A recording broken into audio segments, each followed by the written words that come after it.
আসসালামু আলাইকুম। বাংলাদেশ বেতার গোপালগঞ্জ। খবর পড়ছি মৌসুমী আক্তার।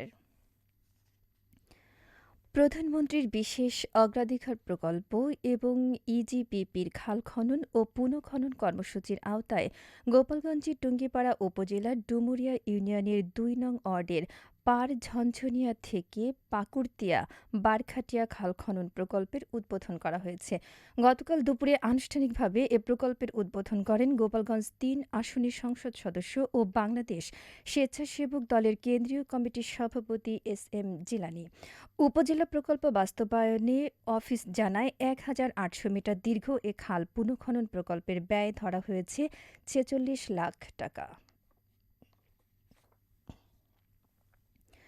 নড়াইল ১ আসনের সংসদ সদস্য বিশ্বাস জাহাঙ্গীর আলম গতকাল কালিয়ায় ডাকবাংলোতে সরকারি কর্মকর্তা ও ডাকবাংলো পার্শ্ববর্তী প্রতিবেশীদের নিয়ে ডাকবাংলো পরিত্যক্ত সরকারি সম্পত্তির মালিকানা, সম্পত্তির পরিমাণ ও সীমানা নির্ধারণ বিষয়ে মতবিনিময় সভা করেছেন।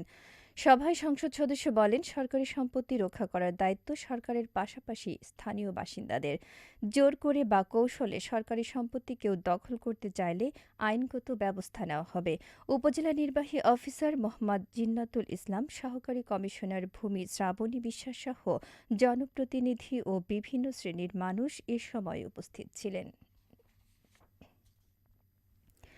নড়াইল জেলার ৩৯টি ইউনিয়ন পরিষদের গ্রাম আদালত কার্যক্রমের গতিশীলতা বৃদ্ধি এবং অর্জিত সাফল্যের পর্যালোচনার লক্ষ্যে সমন্বয় সভা ও পুরস্কার বিতরণ গতকাল জেলা প্রশাসকের সম্মেলন কক্ষে অনুষ্ঠিত হয়েছে। জেলা প্রশাসক ড. মোহাম্মদ আব্দুল ছালাম এতে প্রধান অতিথি হিসেবে উপস্থিত ছিলেন।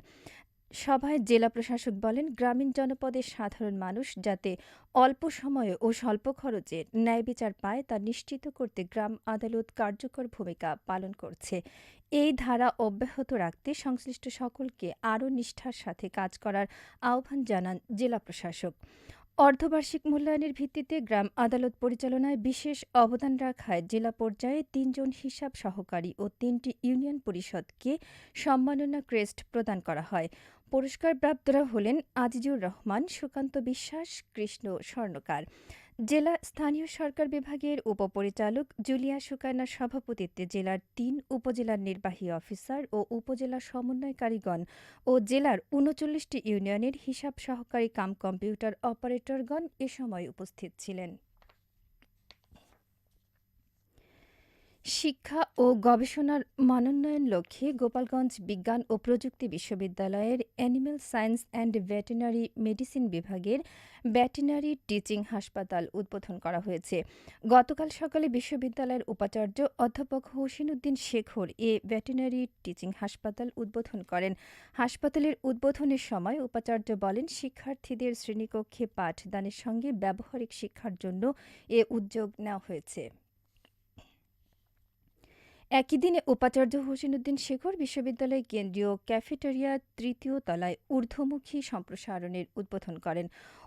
উপাচার্য অধ্যাপক মোহাম্মদ সোহেল হাসান, ইঞ্জিনিয়ারিং অনুষদের ডিন ড. মোহাম্মদ কামরুজ্জামান, রেজিস্ট্রার মোহাম্মদ এনাউজ্জামান, আইকিউএসসির পরিচালক ড. মোহাম্মদ বশির উদ্দিন, প্রক্টর ড. এস.এম. আহসান, ছাত্র পরামর্শ ও নির্দেশনা অধিদপ্তরের পরিচালক গাজী মোহাম্মদ মাহবুব সহ বিভিন্ন বিভাগের শিক্ষক, শিক্ষার্থী ও কর্মকর্তা কর্মচারীরা এ সময় উপস্থিত ছিলেন। ফরিদপুরের ভাঙ্গা উপজেলার পুলিয়া বাসস্ট্যান্ডের ফ্লাইওভারের ওপর ২ কাভার্ড ভ্যানের সংঘর্ষে কাভার্ড ভ্যানের চালক প্রবীর রায় ও হেলপার জুয়েল নামে ২ জন নিহত হয়েছেন। পুলিশ জানায়, গতকাল ভোরে ঢাকামুখী একটি বড় কাভার্ড ভ্যানের পেছনে দ্রুতগতিতে আসা ছোট একটি কাভার্ড ভ্যান সজোরে ধাক্কা দেয়। এতে ছোট কাভার্ড ভ্যানটি দুমড়ে মুচড়ে যায় এবং ঘটনাস্থলে চালক ও হেলপার মারা যায়। খবর পেয়ে ভাঙ্গা ফায়ার সার্ভিস ও শিবচর হাইওয়ে পুলিশ দ্রুত ঘটনাস্থলে পৌঁছে মরদেহ উদ্ধার করে। দুর্ঘটনা কবলিত কাভার্ড ভ্যান আটক করা হয়েছে। নিহতদের মরদেহ পরিবারের কাছে হস্তান্তর করা হয়েছে। এই ঘটনায় পরবর্তী আইনানুগ ব্যবস্থা প্রক্রিয়াধীন রয়েছে। এবারে কৃষি সংবাদ।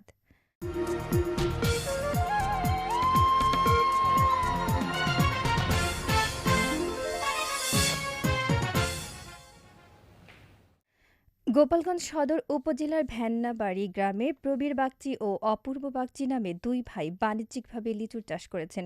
ইতোমধ্যে আগাম পাকা লিচু বিক্রি করা হচ্ছে, দামও ভালো পাচ্ছেন। জেলা কৃষি বিভাগ জানিয়েছেন, সদর উপজেলার ভ্যান্নাবাড়ি গ্রামে দুই ভাই বিভিন্ন ধরনের ফলের চাষ করে থাকেন। তবে গোপালগঞ্জ নিম্ন জলাভূমি এলাকা হওয়ায় লিচু চাষ ব্যাপকভাবে করা না গেলেও ৫ বছর আগে ইউটিউব দেখে দিনাজপুর থেকে, বোম্বাই ও পাবনা থেকে মোজাফফর জাতের ৫০টি চারা ক্রয় করে ১ বিঘা জমিতে লিচুর চাষ শুরু করেন তারা। এসব গাছে এখন থোকায় থোকায় লিচু ধরছে। কৃষি সম্প্রসারণ অধিদপ্তর জেলার লিচু চাষিদের সার্বিক সহযোগিতার আশ্বাস প্রদান করেন। এবছর গোপালগঞ্জ জেলায় ৫০ হেক্টর জমিতে লিচুর চাষ হয়েছে। সবশেষে আবহাওয়া।